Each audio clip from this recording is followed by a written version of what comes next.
Hi, this is Carol, and welcome to episode 41 of Speakerman Speaks Retail, where we navigate retail from now to next through my latest retail trajectories and interviews with industry experts who help us chart the course. In previous episodes, we've talked a lot about how inventory planning and pricing strategy have become moving targets for retailers, and that's particularly true as inflation lingers on a global scale.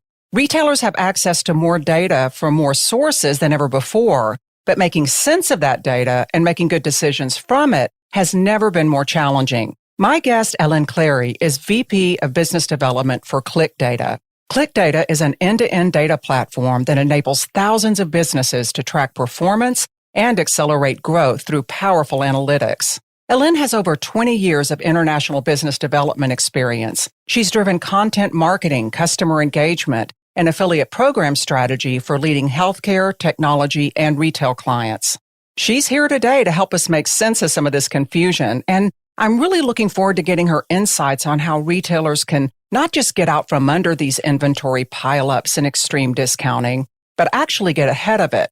And I think that's more important than ever as we rush right into the holiday shopping season, because I think retailers are determined to get it right after some missteps in the first half of the year.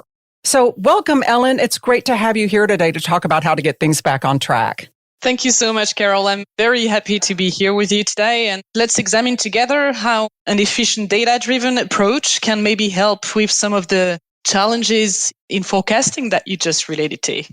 Speaking of challenges and getting things back on track, just in the last episode, I talked about how Walmart and Target's second quarter results were hampered by some of these inventory pileups. It really hurt their performance.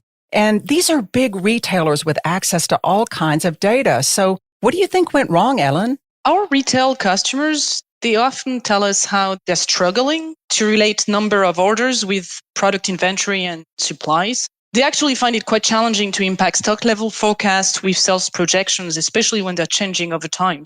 There are a couple of reasons for that, and it's quite related to the way they've set up their data environment. The primary reason is that those two information usually are sitting in different systems. So that's one. And the other thing is that they often have their data environment set up in a way that it does not allow them to adjust trajectories to any market change fast enough. So to answer your question, I don't think it has so much to do with having access to great amounts of data. It's good, but it's not good enough. The key is really how you mix it up and how you keep it up to date if you want to bring value to your business. Yeah, that's interesting. When you say up to date, I think that might sort of be the operative phrase because this word unprecedented keeps coming up, whether we're talking about COVID, inflation, or even the weather these days. But the bottom line is retailers used to be able to rely on historic data for future planning, but now all of that seems to just be blown out of the water. Can you share any models or best practices that address this inability to use the past to plan the future? Yeah, I think data analysis has historically been a little too static. Most large businesses, they still look at reporting as a snapshot of the current state of affairs, and they manage their data that way also. That's when we talk about catalogs and cubes of the available data. And so our customers, they tell us that their main pain point right now, the main pain point of their reporting and predictive analytics is that there is a true lack of agility. We often use the word agile in the tech world, but I believe that this is also extremely relevant when it comes down to describing an efficient data environment. To get the right picture, retailers need to keep accounting for new factors. It has to be a dynamic data integration, and that's what our technology helps them do. That's interesting you say dynamic because I know you guys are very digital forward. You're very adept and well-versed in the e-commerce environment, which is inherently more dynamic because you have the opportunity to implement dynamic pricing, to track competitive pricing, and pretty much react to it on the fly. It's a little different in stores. How do you keep that in check? I mean, if you're tracking all of this competitive pricing, it can sometimes be a race to the bottom where you're just constantly reacting and everyone's lowering their prices. And that doesn't help anyone, especially when we talk about these margin challenges. This is actually touching on two use cases that we've observed time and time again amongst our retailers. One is indeed related to dynamic pricing. And we've seen that being successful with dynamic pricing requires to have a pretty good understanding of what's happening both with your competitors and with your customers. And so ClickData helps by tracking customers' interest and behavior characteristics, as well as developing competitors' profiling so that we keep those predictions as agile as possible, but also a little more accurate. That's one case that I'm thinking about when it comes to leveraging data efficiently and how that can help. The other one is the inventory. Real time is key. We've worked with a lot of e-commerce platforms that use our technology to track in real time which product references are actually most clicked, hence most consumed, so that it's giving them the ability to negotiate with suppliers on the better conditions. So it's relating those two worlds with the revenue on one end and the reassortment of given product references on the other end. It sounds like it's about bringing a complement of factors into the conversation rather than maybe just myopically focusing on the competition. Correct. Going back to the dynamic environment of digital, and I know that retailers are trying to implement some of that in stores. It's in early stages, but you guys also integrate store-level insights into the mix. And right now, retailers are obsessed with individual store productivity, and particularly as they slow down store growth. They just want to get more from less. How do you think retailers can wring even more productivity out of their stores, or can they? Yeah, our customers, they tell us that they often have no easy way to compare channels' profitability over time because mostly of the diversity of the formats that they have to face and play with during data collection. That applies to comparing brick and mortars with digital channels, but it also very much applies when it comes to comparing store to store, as you were just describing. So we help them by unifying the data. We were just talking to a retailer last week who's collecting revenue figures from different stores to make sense of what's working well and what's not working as well as they'd like. One store was providing that as an Excel export. The other store, they had to connect to that database to get the invoicing figures. And the third store was actually a digital store. It was an e-commerce platform in which they had to use their API. So it's that complexity that basically limits their visibility in what's profitable and what's not. So that's one aspect of things. On the other end, we also believe that the key is to get a good measure of the customer journey, especially when multiple channels are involved.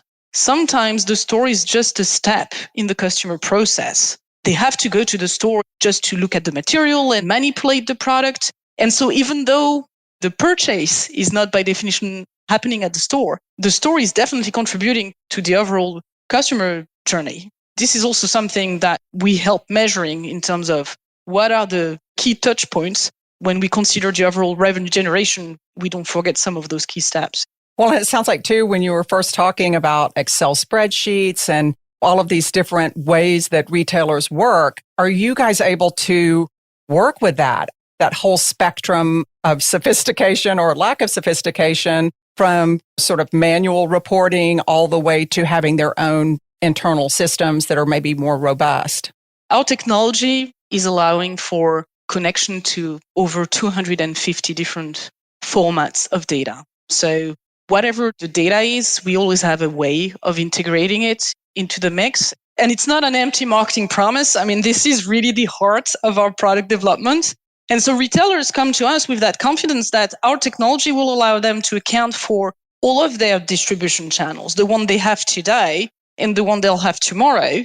That's a big part of it. But it's not just that. The key is also to give them the ability to aggregate that data and cross that data from multiple channels. So really working in silos is just not an option anymore. You talk about all of those different sources, and that also is true when you're talking about social media and all of these different touch points where retailers can interact with consumers. On one hand, it's great because the new philosophy is, hey, the more the better. But it's not so great if you have a fire hose of data hitting you and you don't have any way of acting on it. You've talked about working with all these different platforms that retailers have established. What does that look like? Yeah, it's actually 250. It's crazy. I mean, this is really our forte when it comes to our technology. And it's almost a requirement if you want to serve customers properly. Each and every retailers, they come with a very specific data environment and they have to deal with data flows from all sorts of different formats. So it's really the key. And what we've observed is that even though all expertise within the organizations, they're all touched by that data trend, if you will. We've observed that the marketing teams were probably impacted faster. You were talking about social media. it's become a reality for them a lot earlier because especially if they work at growing digital leads and customer acquisitions, our e-commerce customers, they put it this way. They usually suffer from having no easy way to measure marketing ROI from different sources and different campaigns. So that's one thing. They'll always feel that they lack of consistent reporting and especially the conversion tracking across multiple touch points. And they're also usually struggling to track the impact of each activities on the overall generated revenue. And that's really where we're coming. I mean, by implementing conversion rates and ROI indicators at each step of the journey, our users get much better insight on what's working and what's not, so that they can also focus the efforts and the investments better on the most critical step of that customer journey. So that's what we can do to help. So you can not only just track the journey, but help them do something about it and act upon those different touch points and which ones are moving the needle. Exactly. Marketing is no longer just a sort of airy-fairy position. I mean, it's become very data-driven, and it sounds like you're really helping the marketing teams. That's correct. As I was just saying, I think it was one of the first group within an organization that was most impacted by the data-driven aspect. You can't just be working off your instincts anymore or because you like this or that layout. It has to be data-driven. Yeah, absolutely. Well, it's really fun to talk about all these possibilities, but the regulatory environment is kind of the wrench in the works these days. I mean, more and more, I think it's creating obstacles to data availability and even quality. And I know that you guys are very much a global company, and a lot of these privacy initiatives and other regulations that we're seeing pop up in the US actually started in Europe. But how do you stay on top of all this on behalf of your clients to ensure not only that you're providing those insights to them across all of those touch points and aggregating it accurately, but also complying with the latest regulations? Right. This is a very important point indeed. I mean, we work and we serve over 20 different countries on the world scale. And regulations vary from one market to the other. So it's really up to our customers' responsibility to decide what's best for their organization. But we do help them by offering different type of data hosting, for example. Data hosting is a big topic when it comes to data security and data privacy. And so we offer them different methodologies so that they can really pick the one that's most suited both for their country legal requirements and sometimes their company policy as well. For example, to be very concrete, we're the only SaaS cloud platform allowing an organization to select the data center in which they wish their data to be stored. So that's how we contribute to that. Ah, interesting. So where do you see, is there anything on the regulatory front that you see coming around the corner, especially with your global visibility? What do you think is happening there next? I think for the longest time, businesses could do everything and anything with the data, keeping the privacy aspect at the corner of their eye. But I think that time has passed a little bit. It's about finding the right balance between what individuals and even businesses for that matter are ready to put out there in the public domain versus what's going to be useful and important for businesses to leverage to best serve their users and customer base. So that's the trend that I've seen. Your capabilities are obviously really powerful, but from a customer profile perspective, ClicData's sweet spot is working with mid-sized companies and across the whole sphere of retail, including retailers, brands, and other stakeholders like brokers and distributors. But what do you see as the unique challenges and opportunities within this mid-sized market, and how do you guys help these people? Our sweet spot is indeed mid-market, which we define as organizations that have several hundreds of employees. That also includes departments within larger corporations. Sometimes we're simply approached by the marketing team or the sales team or the financial controlling team who's looking for a different way of leveraging their data analytics. And sometimes it's affiliates of larger groups as well. So it's not just by the number of employees. But really what we've noticed across this type of retailers is that the need for our technology is usually triggered by the lack of unity with multiple disconnected solutions that help with different things, generates lots of data, but you can't really make sense of what's happening until you actually really take that step to unify all of it. We're also talking with retailers that are hoping to implement things easily. So they're fully aware of the value of efficient performance tracking, but they're not necessarily ready to get into heavy-duty IT consuming implementations. So where we help answering that requirements is that we have no requirements for infrastructure. They can just go to our website, create their account, and start working. So you don't have to worry about which database on which server and where do I store it all and all that stuff. We can also guarantee them that their users will have the same experience, whether they're Mac-based or working in the Windows environment, or sometimes just consuming their indicators and the analytics right off their mobile phones. And there is no question of interface building. So I know that leveraging data is complex, and that's the essence of business intelligence, but implementing ClicData is not. That's where we can make a difference. Sounds like the big takeaway is reducing complexity. Correct. Thanks to all the tools that are available, data insights aren't just for the big guys anymore, or even isolated to particular roles within an organization. What do you see as the benefits, though, of that data sharing that you talked about, where you're working with sales support and marketing and all of these different stakeholders? Are there any best practices that you can share in terms of data sharing within an organization? Yes. Data sharing cannot just be about technology. The best practice that we've observed is that it has to be a process as well. It has to be impulsed in terms of company culture. We can help companies make that decision in an easier kind of way, especially when it comes to developing themselves versus embarking a given technology, because we give them that ability to integrate in all data environments and grow with it. And we have no limit. You've mentioned it earlier. We have no limit in the type of data we can incorporate in the analysis. Retailers in particular, you give them that confidence that self-developing is not worth it. So we also, with our technology, help them move those boundaries of data sharing culture and the processes that go with it. On top of that, the white label feature that we have, it allows retailers to embed ClicData in their suite of services. And what that means in concrete terms is that they get to report on product performance to the brands that they serve under their own umbrella, if you will, or they can also push certain numbers and analytics to the suppliers that they source if they are distributing their own brand. And they get to do that all under their own brand identity, and it's an extension of their services. This is typically what can help differentiating one good retailer from another one on the market. So they really appreciate that. So it's about internal sharing, but also the ability to share and collaborate externally with your brand partners and others. Exactly. Collaboration goes inside and outside, and the white label really helps encourage that. So you guys do all the work and they get all the credit. It's a little bit like that. Awesome. Well, one of my top retail trajectories that I can't stop talking about because it impacts retail in so many different ways is buy, build, or bridge. And that's addressing the fact that retailers and others are having to decide when it does make more sense to build solutions internally, when it's better to go all in with an acquisition, or when it's better to bridge it through a partnership.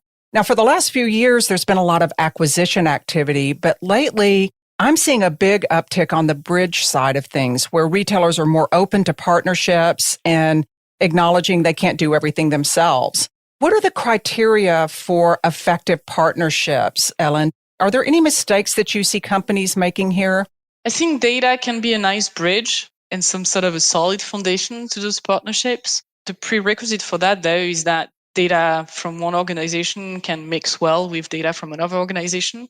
We actually help a lot of retailers in those transitions as they grow through acquisitions, or they start partnering with other organizations, not necessarily through an acquisition, but that have different data environments. They really appreciate having the ability to mix those different environments quickly without any crazy migration of some sort. They get to connect to those different systems and make sense of what's going on. And that also helps with the partnership, because naturally looking together at the same indicators that are and the same analytics that are produced based on a more unified view of all those data streams feeds into, okay, we're going to grow and manage against objectives together as one unit, even though sometimes it's two different entities. So that's the best practice that I've seen, is that the earlier you bring all of the data together, the better to solidify all of that.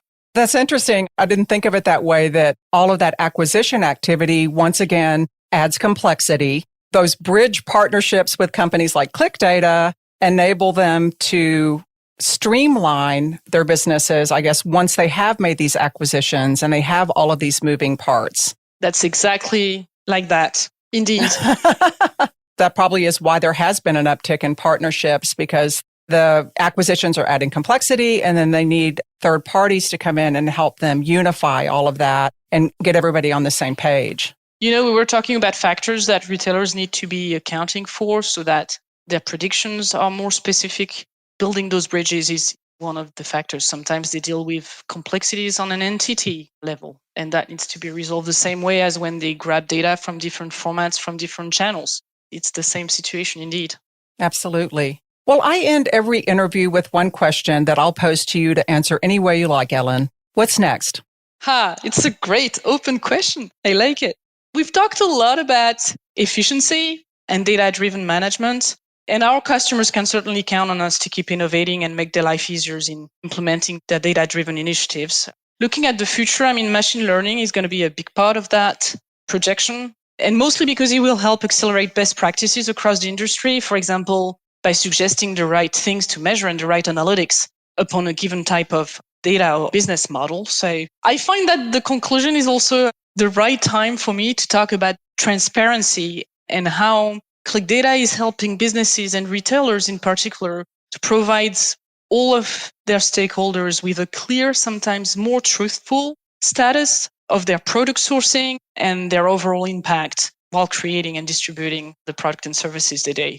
Yeah, transparency is another big elephant in the room, and the bar just keeps getting raised, right? That is very true.